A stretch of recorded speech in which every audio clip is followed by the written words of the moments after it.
Wonderful. Thanks, everyone. It's great to see you here. Welcome. I'm Cecile. I'm one of the co-founders and instructors here at Round Sky Solutions. Delighted to be here today with you. Thank you for joining us for our introductory session on facilitating cooperation. As we get rolling here today, I'm excited to meet you all, see some familiar faces, and I'm particularly excited to share what we've learned and continue to learn about how facilitating cooperation can really transform power dynamics. And just an invitation to make sure you are on mute since background noise is easily picked up and heard by everybody. As we get rolling here, we'd like you to know two things about Round Sky Solutions. I'm passing it off to you, Daniel. Great. Thank you. Yeah, I'm Daniel, one of the co-founders and instructor here at Round Sky, and I wanted to give a little introduction to us. Round Sky is a remotely operated, worker-owned cooperative, meaning we're a business where the workers own it together. And the first thing I wanted to share is that we believe that there's at least two approaches to take when building shared leadership: training the collective through tools and practices, and training the individuals. And many approaches to leadership or organizational development one or the other approach, but we believe that really both are essential. Even if all the tools and processes that we teach were working quite well for groups, we also benefit from personal development and nurturing our own self-awareness, our groundedness, our emotional intelligence as part of our leadership. That leads me to, oh yes, here's the slide we were on here. And leads me to the second thing we wanted to share is that we approach our courses and trainings with a focus both on the hard skills and tools and on the soft skills. You'll hear us talk about our program, the Cooperative Leadership Certification Program. We'll be referencing some of the tools that we teach within this training to work with uncertainty, to facilitate our meetings in a way that's in alignment with cooperative values. If what we're offering resonates with you and you'd like to improve your facilitation and cooperative leadership, consider applying. Once you apply, you'll be invited to a more in-depth interview. We'd like to have a chat with everyone who comes on board the program. Pretty informal, but we want to just make sure it's a good fit for you. Applications for this program are due on Sunday, February 2nd. As we get rolling here, we wanted to go over just a few logistics. Many of us are on Zoom, so we'll keep this really a light touch. We are recording this, and we will be sending the recording around to all of you who registered. If you have questions and comments, we really welcome you to put them in the chat box at any time. You'll find the chat box in the toolbar. Let us know if you need any help finding that chat box. And we will have a time for Q&A at the end, but we will also try to pull your questions if they're relevant in the moment. That's why the chat box is really helpful if you want to put your questions there. Please do stay on mute, as we've encountered already. Our mics are really good at picking up background noise, so just if you're not speaking, please do mute yourself. And for an overview of our plan for the webinar, after some brief introductions, we'll dig right into two different but related tools that we teach in our program for supporting cooperation. And there'll be links to further resources, and we'll do all that before wrapping up with a Q&A. And since we only have one quick hour to go over the material, you may leave with questions, which is good. And we'll get to what we can today. There'll be more of these events, and please do reach out to us directly if we don't manage to get to your question today.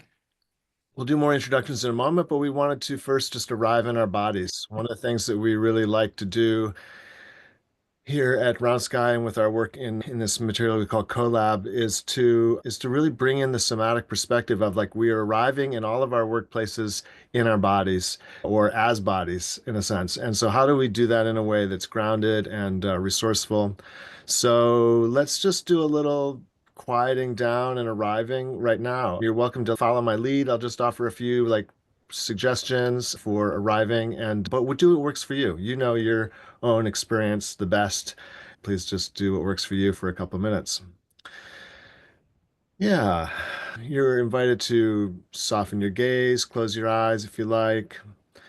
And one of the places I like to start is just to feel the places where my body is, in a sense, touching the earth.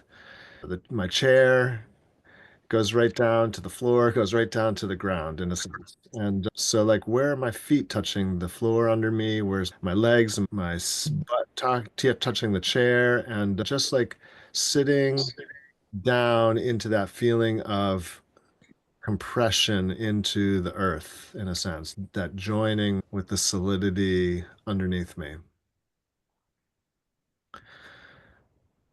Yeah, just taking a breath.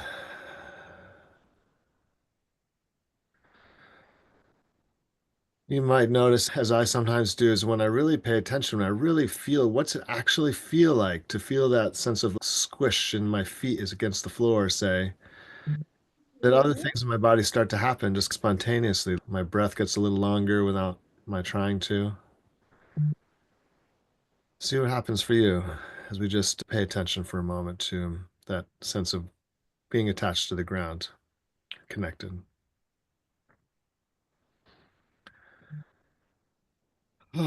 Yeah, you're welcome to make a sigh or a sound. I noticed a little sigh coming out of my mouth.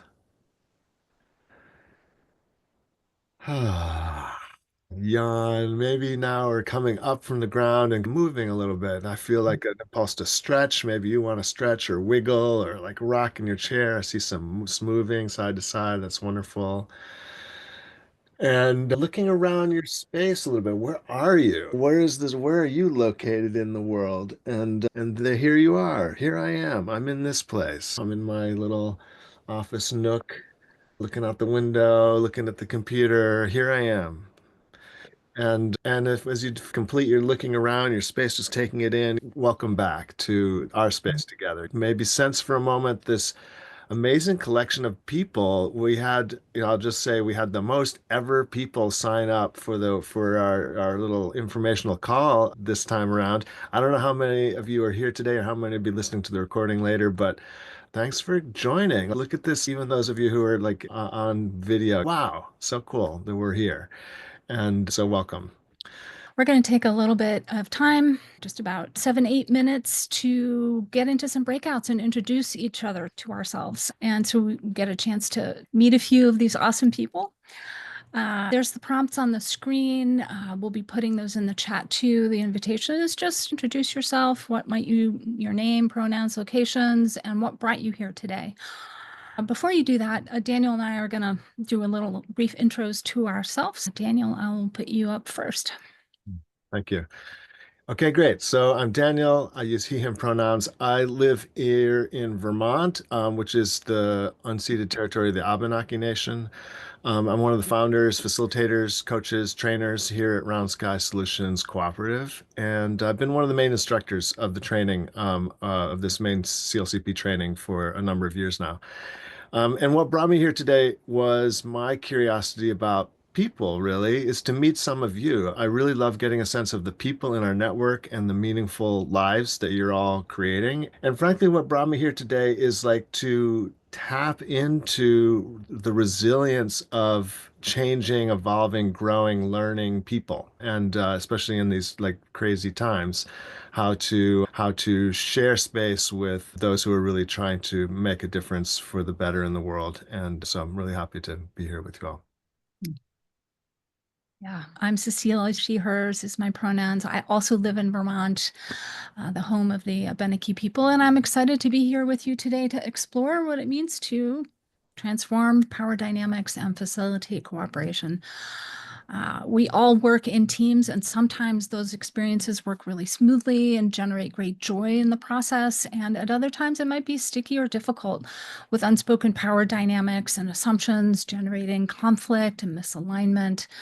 And what brought me here today is my passion for supporting people in using their power in healthy ways so that we can build a generative world that we all know is possible. We'll have 4 minutes, just really briefly, just a couple of minutes each to check in with each other. We'll be in breakout groups of just pairs or three or trios.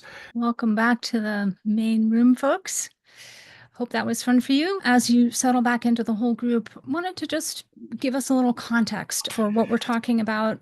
So one of the motivations or context for our conversation here today is around this question of how do we cooperate more readily, and being able to metabolize conflict or power dynamics into cooperation is really a key feature of healthy collaborative teams, which is of course much easier to say and much harder to achieve consistently.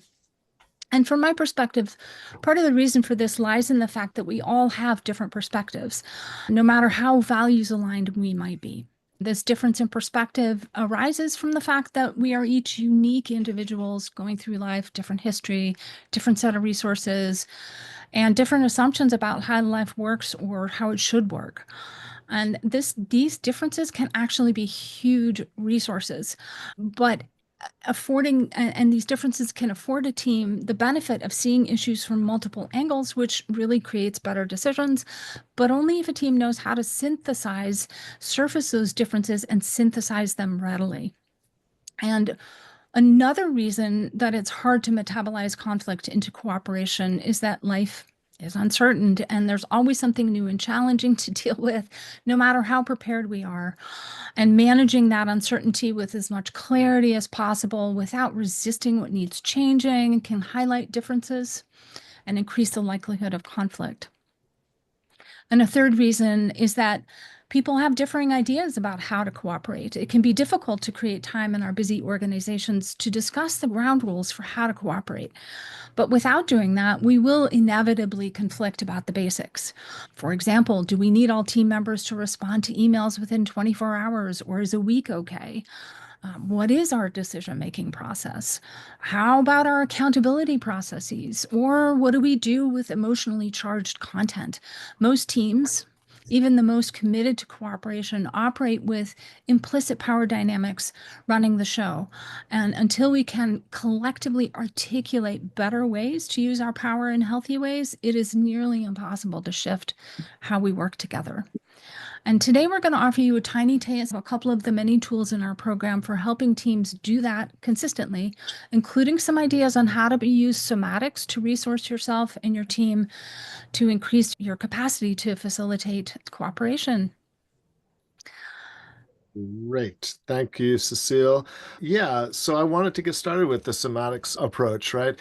We have we're working, we're learning to have an embodied approach, somatic approach to our work and to our facilitation.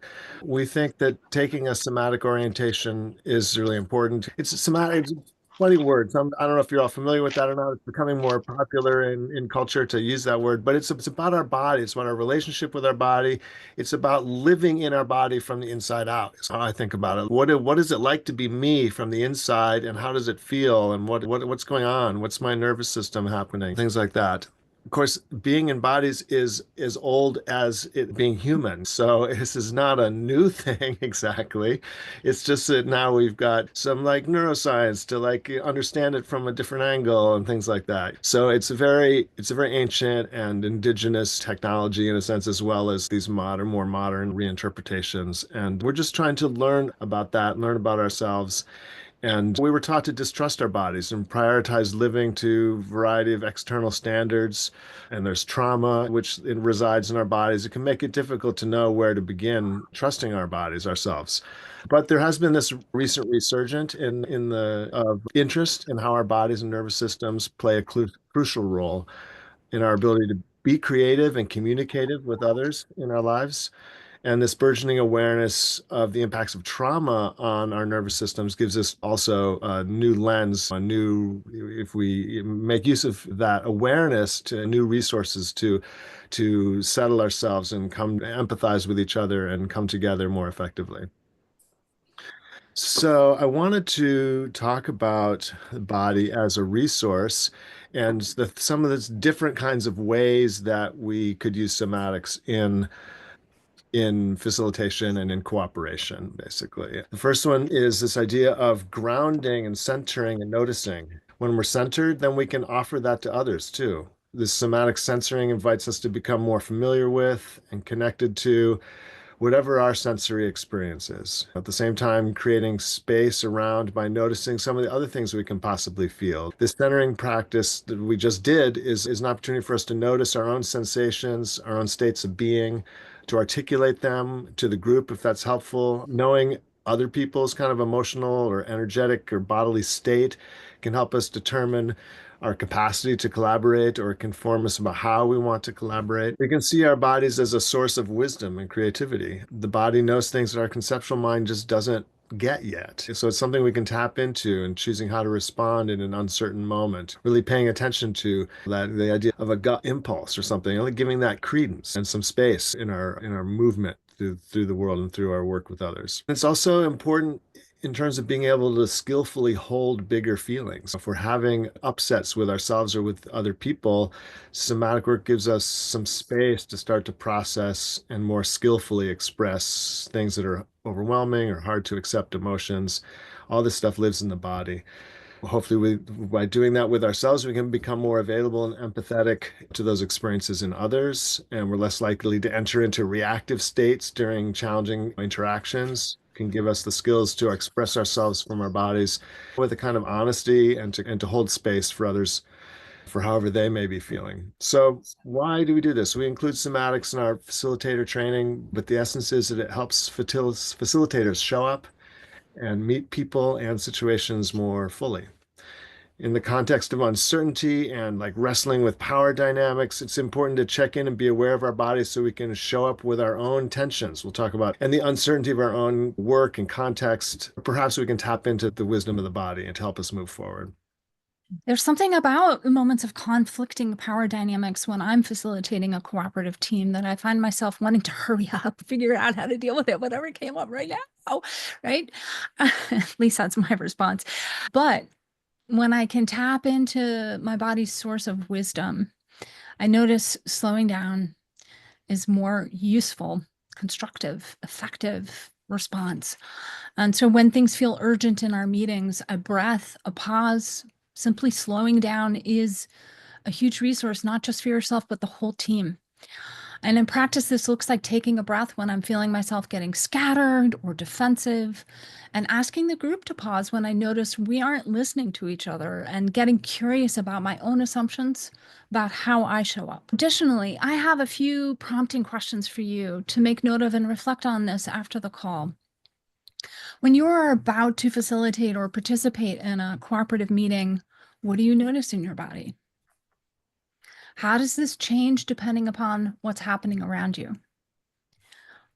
What are your tactics to regroup and ground so that you can think creatively about what's next as opposed to reactively? And how could you facilitate others in your teams to remember how the power of their own somatic awareness can transform situations? So we've built some of these connecting somatic moments into our collaborative meeting practices. And one of the things we've found in our research and work with our clients is that meetings are a core place where dysfunction, disconnection, lack of alignment can be amplified. There's a really valid reason why people hate meetings. However, meetings can also be a place for connection, moving work forward, a way to show up for each other. The key is making our meetings highly relevant, collaboratively run, and responsive to our team's actual needs. So we've designed an optimal flow for a meeting process, which includes a bunch of key elements that help us facilitate cooperation. One really practical and simple hack you can use is to have an agreed upon format. You can use the one we're sharing here today, and you will get this resource later, or make one up yourself, but that just having a clear agreed upon format that you will and have a commitment to use together as a team every time helps facilitate cooperation, since everybody can be on the same page about what to expect and when will I have a chance to voice X, Y, or Z. And you can see the outline here of the meeting practice we've researched and synthesized as a set of best practices for cooperation. Today, we're going to focus on just one part of this meeting flow, the process we call agenda building or tension surfacing. However, the Cooperative Leadership Certification Program really dives deeply into each of these segments, and students get a chance to practice facilitating each piece of this. So if improving your facilitation and having more tools for working with cooperative teams is on your list, then this course is a great place to develop yourself through proven methods for facilitating cooperative leadership and management. And today we're here to share this method that we call participant-centered agendas, and sometimes we call it attention-driven meeting. It's a practice we first learned from Holacracy and have further developed with more methods and perspectives. So, to effectively facilitate cooperation, we need all the perspectives of our team to be put on the table. And we need clear processes for metabolizing and synthesizing those perspectives. We do this through a process that lets everyone in a meeting build the agenda in real time with each other and then prioritize together what is most important to focus on today. And there are two features of this process, which I'll name now and then go into more detail. First of all, we offer an invitation for everyone to bring forward what they want to address or what's on their mind for their team. We encourage this to be a bodily somatic sensing of what we or the organization needs. And we call these motivations that people are sensing tensions. Secondly, we have an agreed upon place in our meeting practice, a way and a place for us to collect what we're each sensing individually, which we can then, during agenda processing, turn into beneficial outcomes for the team. So let's back up a minute and ask, what do we really mean by sensing tensions? Tensions really arise from the difference between where we are and where we'd like to be. And we see these tensions as potential creative action. They're not necessarily negative.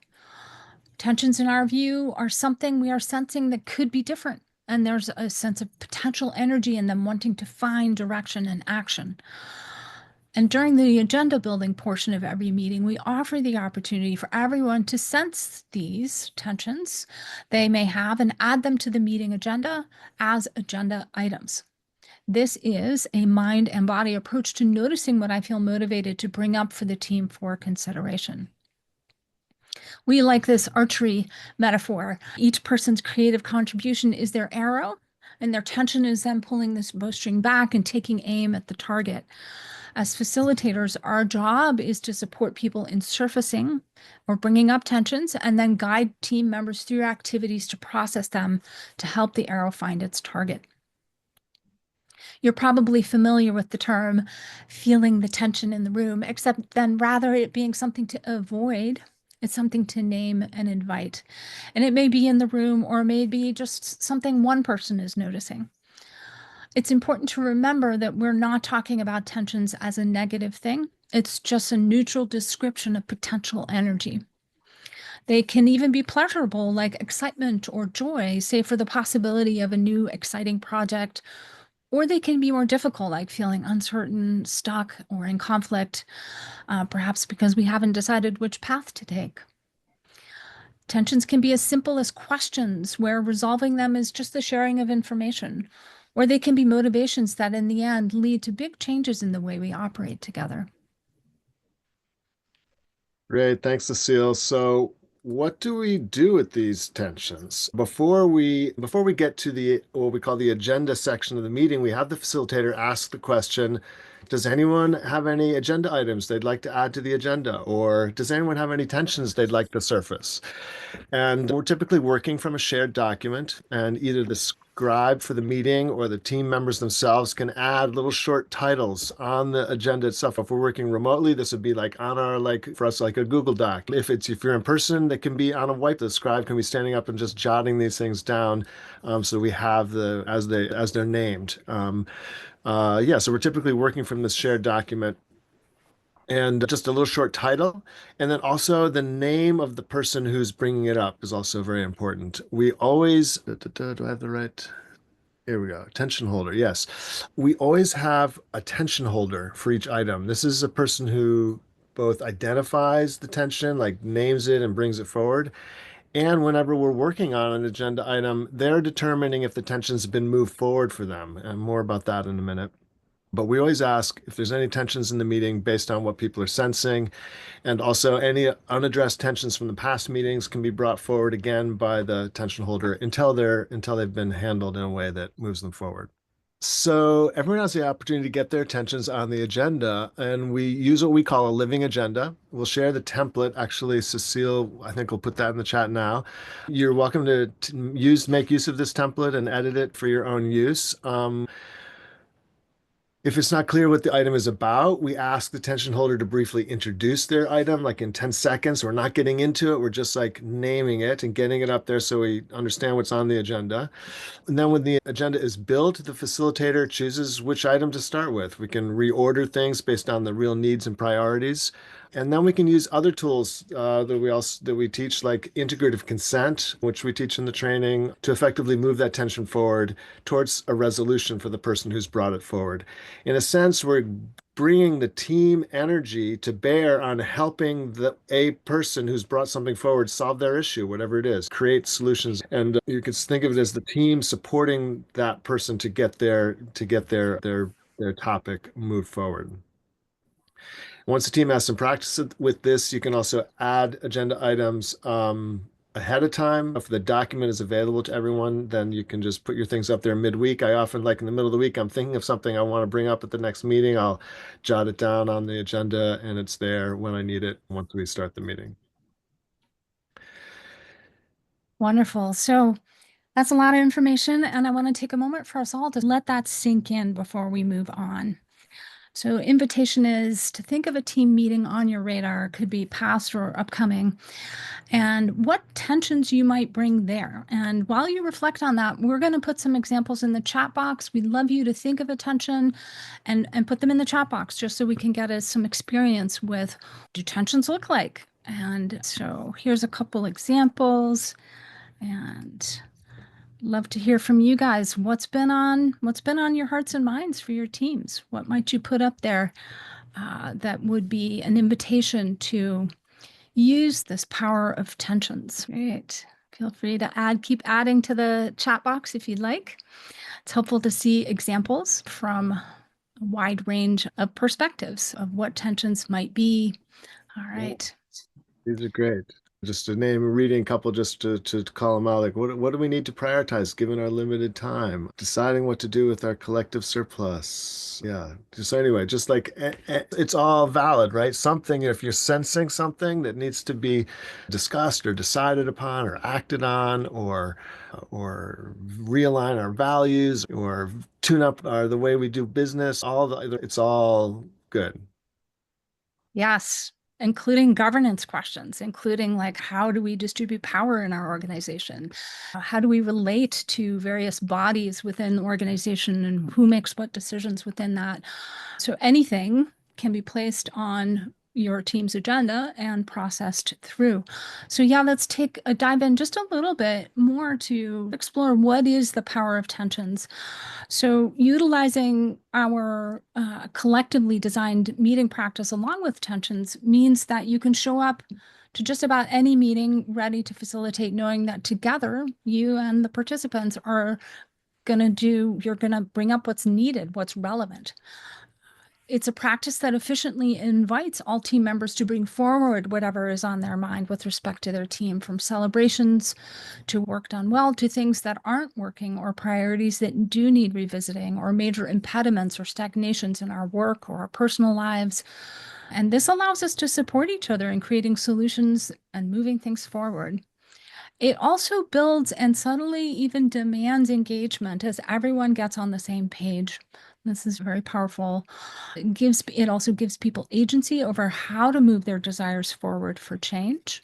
So it's not just the facilitator or the team lead who's going to decide how to move things forward. It's a collaborative process that determines what those outputs are going to be.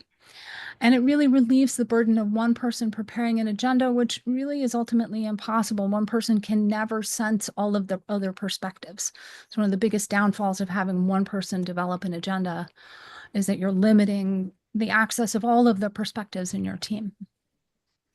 So in sum, we invite you to try reframing your meetings with tensions to get at the heart of the matter and source your agendas from your team to align on the work together and by tapping into the needs of everyone on the team.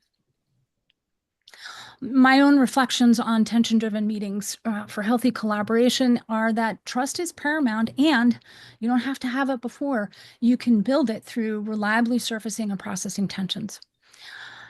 It can also feel like a lot of responsibility to bring tensions forward if you or your team are not used to this type of format, or you're used to having managers do it for you. So ease into the process. Consider that it's going to take some practice to get used to it. Realistically, be really somatically discerning of whether or not something has been moved forward for you. But also know that you can revisit a tension or agreement or output that was made at any time. So you don't have to get it perfect for now, which is tremendously freeing as well. If this is a practice, then it's something you're doing every meeting, and you can always bring something back up again if you need to. And as a facilitator, it's important to give the tension holder a little bit of time and space to process their tensions. You can offer suggestions if they don't know how they want to process it. You can ask the group for wisdom and know that some people in some tensions are going to need more space for processing than others. Yeah, so I wanted to say that managing the role of facilitator in cooperative meeting takes a variety of approaches. During this webinar, we've offered a couple of tools in our course to go deeper into somatics and into facilitating your group's tensions. We also work with personal development and how you want to grow as a person to better show up as a facilitator and team member. In addition, distributing decision-making power and work through roles is another thing that we go into in the training. That's vital for most teams to really get their role clarity dialed in so we can work together collectively. I'm often telling applicants that our training that participants learn these process tools in order to build alignment and transparency through participation. Our tools are particularly good at helping groups experiment together, identify next steps, and bridge individual sensing with collective action. So yeah, the next step for you, if you like, is to consider how you might bring these aspects into your leadership to increase your ability to facilitate responsively in your team and in yourself. And if this resonates and you're curious to learn more with us this winter, submit your application. Start the conversation about how to integrate these tools and join our next learning cohort. Applications are due February 2nd, Sunday. We'll start looking at them on Monday that next week. And each applicant gets a chance to discuss with us. We'll have a 30-minute, up to 30-minute interview to just discuss things and talk things over and make sure it's a good fit, answer questions, all that kind of stuff. So Cecile's just put the link to our page that describes the program and has the application on it and other information. So please check that out. And Wonderful. Now we're going to have a little time for Q&A. And I know some questions have been dropped in the chat box, but if we didn't get to them already, please feel free to just lift them up by putting have them bump to the bottom by putting a little reaction on them or something, and add any questions you might have. We'd also love to hear your voice. So if you have a live question, you're willing to speak, we'd love to have you raise your hand. And Dana, I see your hand is up. We would love to have you jump right in. Excellent. Thank you. Good morning or afternoon, everyone. My question is about visibilize leadership. I saw that as a phrase under your group processes and tools. So I want to get an understanding of what that means. Wonderful. Was that phrase visibilizing leadership? Because you broke up just a little there. That was what you were referring to. Okay, visibilize sweet. leadership. Yes. So one of the ways in which we do that is through this process of identifying what the clear roles are on a team. And just to contrast that to something that we may all be familiar with of a job description, often we're hired into a job description, pages potentially of stuff. Most often in that job description goes in a door and might or might not reflect anything that you actually do. And so we encourage teams to see what's actually happening currently and articulate that through a process of creating clear roles. And often roles are much, much smaller than the job description. Job descriptions typically can be broken into a dozen different roles, right? So we're talking about small, manageable little components of the work. And when we do that, when we create the role, part of what we're doing is giving the person who is going to hold that role the authority, the autonomy, and the accountability to deliver on that role. So we're essentially making them a leader in their role. And as such, we are visibilizing their leadership. We're not just theirs, but everybody's in the team. Every bit of leadership that's happening is visibilized. And when we do this, we actually free a team to be able to share power much more readily because it's not implicit. It's not semi-visible or even invisible. It's visible. Did that make sense, Dana? Did it bring up more questions? No, yes, in that I operate in a shared executive director leadership role. So, yeah, Yeah. it would require further conversation. But Conversation. yes, it was Yes. definitely helpful to understand what you mean by that. And yeah, we have Yeah. been doing that in our space on a regular, putting that into practice. So Just that was Precisely. helpful. one of Good. the Yeah. things I wanted to jump in with too is we have this concept we call core roles as well, which is another way that we distribute leadership functions on a team so that all the leadership functions don't fall onto, let's say, one manager. So you have a scope lead and a scope rep, and the facilitator and the scribe are also part of this core role suite of core roles. And so we get into that as well in the training. Just say, how do we distribute leadership in a really clear way for within each team so it's not all falling on one person or one role. Mm, mm. Beautiful. Thank you so much, Dana. I see some amazing questions in the chat box, so maybe let's pick up one of those, and then if somebody else has stuff they want to, raise their hand for, please do. Okay, just looking for questions that have a lot of votes on them. From Adam, interested in how to be a productive facilitator in a meeting where a valuable contributor goes on at length without pause. I struggle to find ways to redirect the conversation for fear of offending or stifling the individual. Adam, bingo. It's such a great question. Wonderful. Daniel, I don't know if you want to take a crack at that first. It's tricky because you don't want to really squash somebody, right? And use the power of facilitator. But part of it is getting permission from the team to and knowing what the power of the facilitator is, right? Getting, hey, I'd like to run this meeting. I'd like to really keep everyone on track. Do I have your permission to redirect you if so that we can stay on track with what we said this meeting is about? A lot of it is a pre-work, not like in the middle of that situation. I'm not always sure how to deal with it. But if I can have the team coming together around a shared understanding of like how do we run our meetings? Are we following our living agenda process, our standard meeting process? Do I have permission from the team to be redirective so I can keep things on track? That really helps a lot. Those kinds of things is what come to mind for me. Thank you. Yeah.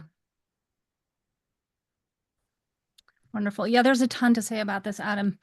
And clearly we can see from the votes that this is a hot topic, right? It's really important. Would love to continue the conversation, and let's, however, give a little airtime to other questions. And I see one more hand up, so we'll take you, Ben, if you're willing to unmute and share your question, then we'll take a few more from the chat box. Yeah, hi, thanks. I wasn't sure if I could just chime in on that. That is such the big issue a lot of times, especially on Zoom calls. And one of the things that I heard in a meeting, or what Daniel was talking about, totally on point of getting permission, but using hand gestures as either the facilitator and or agreed upon by the group, that the group can do it. It is a subtle, without being verbal, way to remind of the ideas and rules, facilitate good things. So I just really love that idea because it doesn't make it have to be a big thing or a spoken thing by using the body language that we all have. So anyway, thanks for letting me share that. Yeah, absolutely. That's great. Let's take one more from the chat and then we'll come back to you, Beth. I do see you. So I see this one from Abe that says, are there resources on self-organizing project management? Is that a collective process that is referring to or a sort of emergent process of tracking our own progress? Yes, great question, Abe. And what I hear you pointing to is the deep importance, if we want to be effectively self-organizing, in being accountable to each other and to ourselves. And I don't know of a lot of other methods that have been developed for collective accountability, but Round Sky and our body of work, which we call Collab, does have a whole flow chart for collaborative accountability, because it's at the heart of what makes, like, if we want to reduce conflict, one of the best places to do that is to have a kick-ass collaborative accountability system, which is like an emergent process of tracking our own projects, but there's also a process we use during meetings that it's profoundly helpful to. So there's a lot out there, and happy to chat further about this. Daniel, did you have anything else you wanted to add to that? Oh, no, I was just going to see if I could quickly pull up the accountability flow chart from the CLCP1 training. It'd be fun to show that, but if I can find it before the end, maybe I'll pop Great. that. Great. Yeah. So stay tuned to the chat box. And Beth, let's pull up your question now too. Feel free to unmute. Yeah, there we go. Okay, I just saw a response to my question about how this seems to be compatible with sociocracy form of governance. Absolutely. Yep. Can you speak to that a little bit? Yes. Yeah. It's a great question.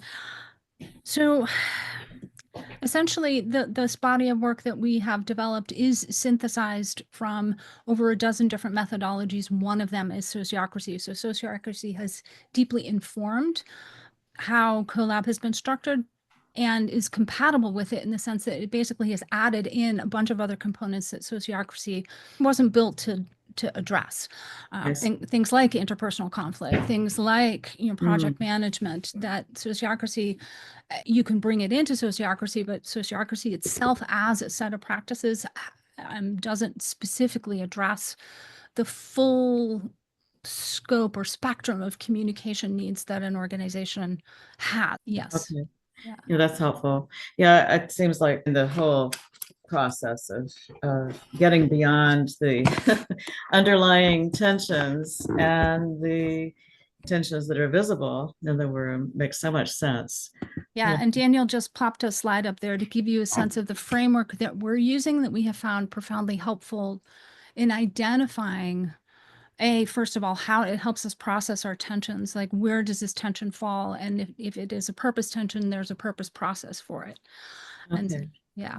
Yeah. Are you going to be sharing these slides or some of these slides? Yes. Yeah, the slides from this will be shared out widely. Wonderful. Yeah, so sending to our email addresses, is that how you're sharing? Correct. Yep. Okay. Wonderful. Thank you so much. You're welcome, Beth. One more question though. So someone was asking about the cost, and I was looking at your FAQs on the program. What are my options if I can't afford the full cost? Because we're like a shoestring type of organization. Yes. Barely, we don't have any costs because we're a time bank. Right. Nice. So anyway, I guess I'll just go ahead and apply and see. Yeah, Beth, so briefly, I see other people in there. We are committed to making this as accessible as possible. We also have to cover our bills. And the process is apply and state what you need, and we'll work that with you in your interview. I'm happy to consider a range of payment plans. We do offer some scholarship, and there's also some external scholarships depending upon where you're located that you might be able to apply for. So the invitation is, if you're interested, please apply. We'll work with you as best we can. Okay, thank you. Nice. Appreciate that. Maybe I'll quickly throw up this accountability flow chart just to say that as we're moving through our work, this idea of accountability, the whole system of Collab kind of helps us align ourselves in various ways. And I won't go into what this all is, but just so there is a generative cycle that we can get into with each other that helps us stay on track, helps us stay aware and transparently aware of what's going on and how things are moving forward, and helping us align our own work to the needs of the organization and stuff like that. So just thought I'd show that briefly. Yeah. Thanks, Daniel. There is such a wealth of amazing questions in the chat box. I just wanted to say that we'll probably go on past the top of the hour to just engage with some of these. Feel free to stay if you can, totally fine if you can't, but it'll be in the recording. So if you are curious about some of these other questions and you need to leave, we might be able to get to them. Yeah, maybe to that point, maybe we should do the formal wrapping up now. So if we're in the middle of another question, the top of the hour comes, and then folks who want to stay can stay. We can stick around for 5-10 extra minutes, something like that, no problem. And anyone who wants to join us is welcome. But yeah, maybe just if you need to leave now, maybe just unmute and say thank you or goodbye or something like that. And Much. yeah, or pop something in the chat. And thank you so much. Thanks for being here, folks. Really appreciate it. And look forward to those of you who stay on a little longer. Nice. All right, welcome. So I want to pick up Adam Fitzpatrick's question from the chat box. I'll read it out. It goes, how do you recommend supporting people who are used to functioning in a hierarchical system to train the skills needed to function in a collaborative governance structure? Most of the volunteers I have trained have been very apprehensive about having me defer to them to make decisions outside of my core leadership. Beautiful question.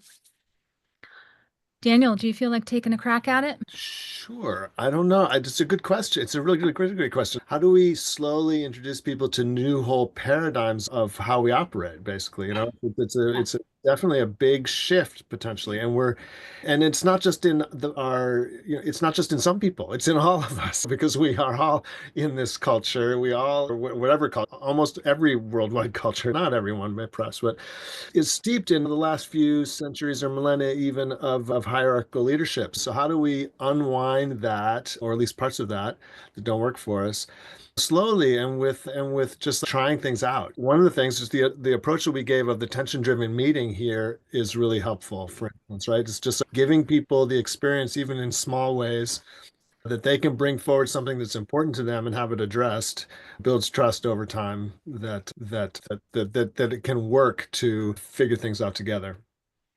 But also clear Yes. roles. And in the short run, there might need to be leadership roles that have more leadership in them, in a sense. So it might be a longer transition process if you're really coming from a place that's really steeped in a kind of more hierarchical mode.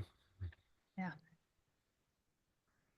Yeah, and I'll just add that I have found it really that having, we call it the standard meeting practice that is used in every team, has been a fabulous place to train, because you just keep doing it over and over again. And you train people to facilitate, you train people to scribe, you train people to hold all the core roles for the meeting itself.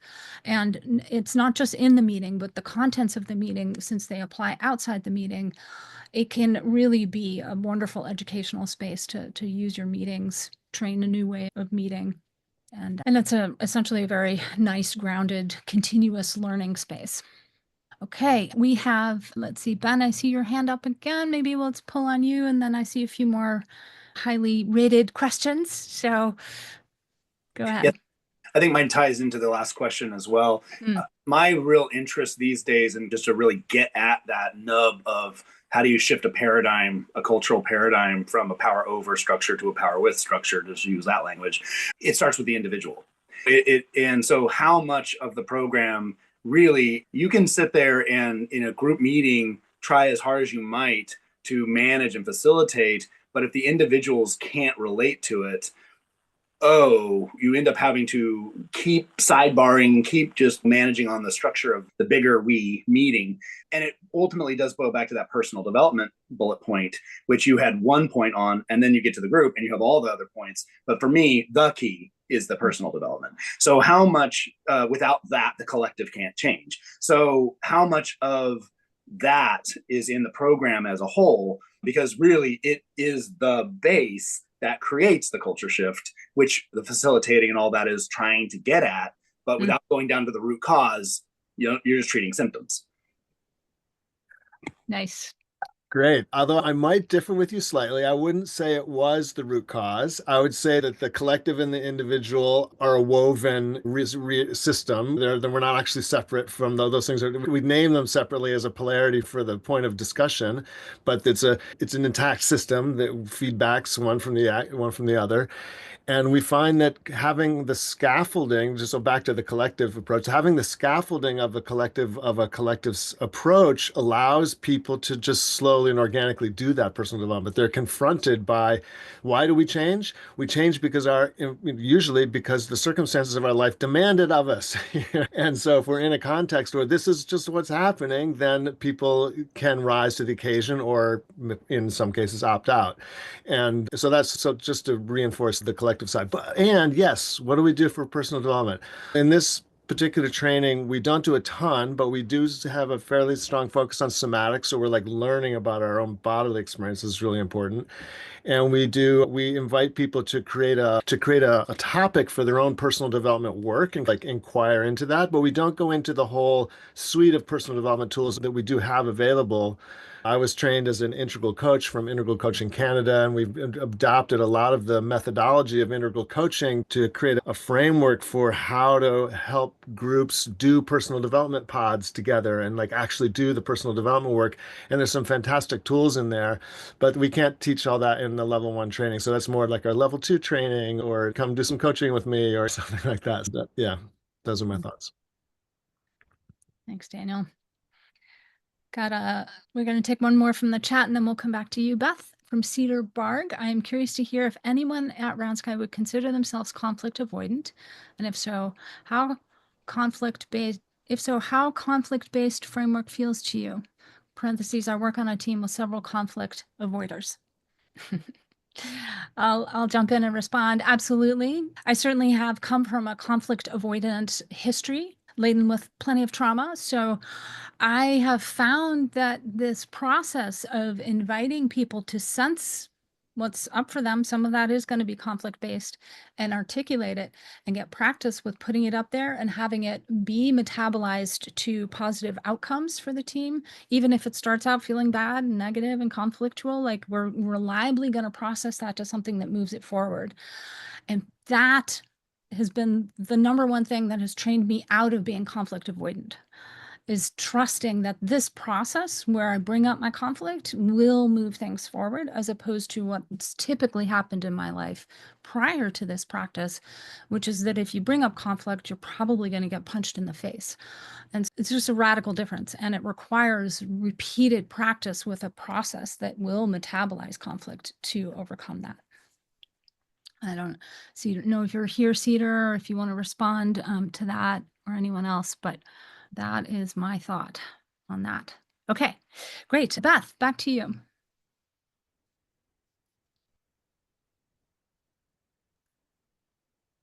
You're still muted though. You're muted though.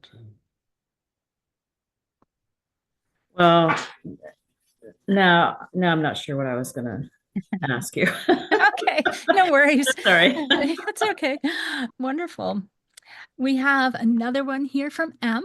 It says, curious about methods to manage time in consensus-based decision-making models, how to balance the time and space for tensions and discussion with the need to eventually come to a shared conclusion. Thank you for the question, M. So rich. Yeah, I'll jump in and offer that I don't recommend consensus. Just to be blatant, I highly recommend consent. Think of consent, which does come from sociocracy, as an evolution, a positive, a very important evolution on consensus that helps to deal with some of consensus's major issues, like the fact that it takes forever.